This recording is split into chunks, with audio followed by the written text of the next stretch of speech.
Power sharing chapter के अंदर हम लोगों ने दो कंट्रीज के एग्जांपल से समझा कि पावर शेयरिंग इंपॉर्टेंट है या नहीं, जिसमें सबसे पहला कंट्री था श्रीलंका।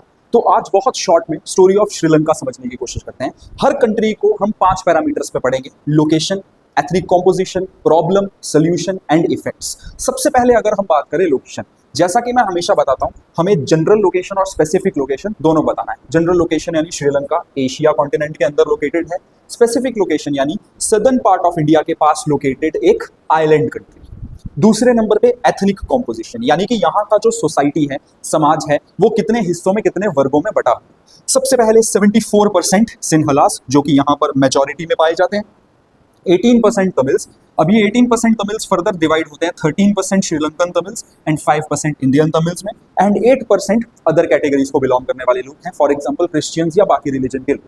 अब यहाँ पर समस्या क्या है? यहाँ पर समस्याएं हैं दो। सिंपल सी चीज है भाई, मेजॉरिटी लोग सिन्हलास है, तो यहाँ के पॉलिटिकल ग्रुप्स को अगर पावर में आना है तो सिन्हलास को फेवर करती हुई पॉलिसीज बनानी पड़ेगी, जो कि उन्होंने करा। इन्होंने 1956 के अंदर सिन्हला ओनली एक्ट लाया, जिसके तहत सिन्हला को नेशनल लैंग्वेज ऑफ श्रीलंका बना दिया गया।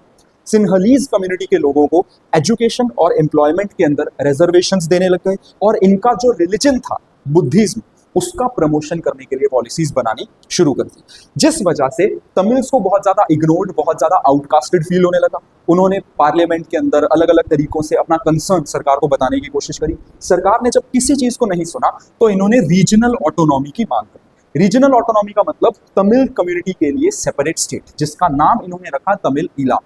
सरकार ने इसे देने से भी मना कर दिया।